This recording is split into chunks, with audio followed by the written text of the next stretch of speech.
जनता party vote चोरी करती थी। अब सरासर आंख में मिर्ची डालकर डकैती करती है। समझिए, वोटर लिस्ट से नाम काटना राष्ट्रद्रोह है। एक मतदाता का अधिकार है, लोकतांत्रिक अधिकार है मत डालना, और जीवित मतदाताओं को भी मृत घोषित कर देता है।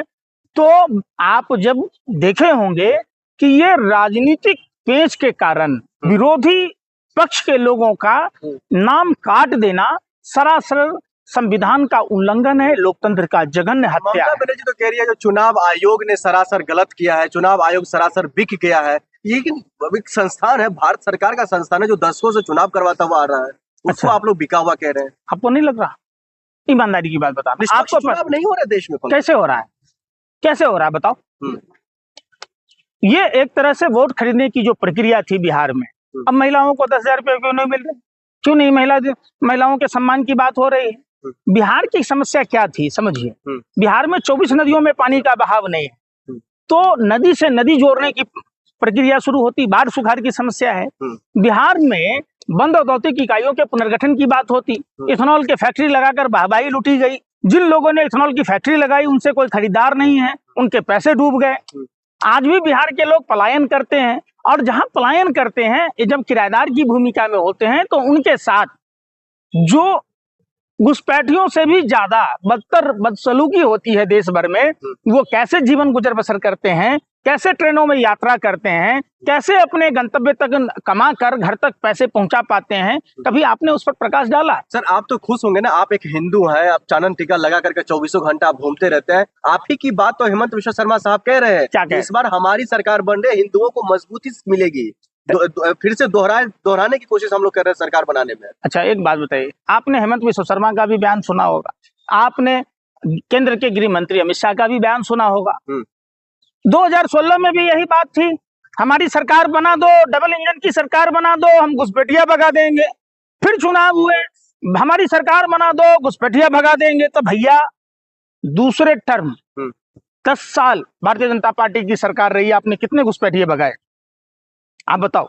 और कितने हिंदुओं को आपने आत्मनिर्भर बनाया? आप समझिए, वही हेमंत विश्व शर्मा है, जब कांग्रेस में थे तो वाटर स्कैम का मास्टरमाइंड कहा जाता था, जेल में बंद करने की बात कही जाती थी। आज क्या हुआ? अमित शाह जी को एक बात मैं कहना चाहता हूं कि मेघालय में भारतीय जनता पार्टी की सरकार है, तो मेघालय में डबल इंजन की सरकार है, वहां बांग्लादेश का सीमा खुला हुआ है। अगर आपको नहीं पता है अमित शाह जी, तो आप हमसे सलाह लीजिए, हम आपको दिखा देते हैं, आप वहां बारबंदी कीजिए ना।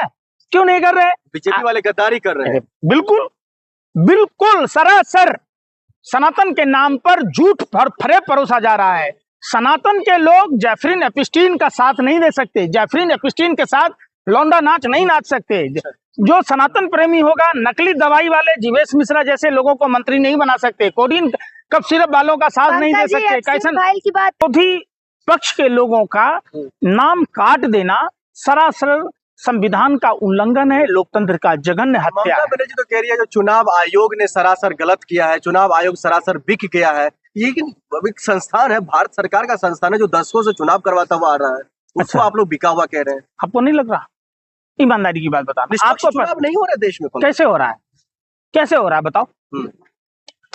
ये एक तरह से वोट खरीदने की जो प्रक्रिया थी बिहार में, अब महिलाओं को 10,000 रुपये क्यों नहीं मिल रहे? क्यों नहीं? महिलाओं के सम्मान की बात हो रही है।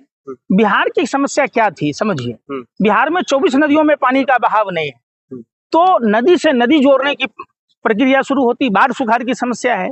बिहार में बंद औद्योगिक इकाइयों के पुनर्गठन की बात होती, इथेनॉल के फैक्ट्री लगाकर वाहवाही लूटी गई। जिन लोगों ने इथेनॉल की फैक्ट्री लगाई उनसे कोई खरीदार नहीं है, उनके पैसे डूब गए।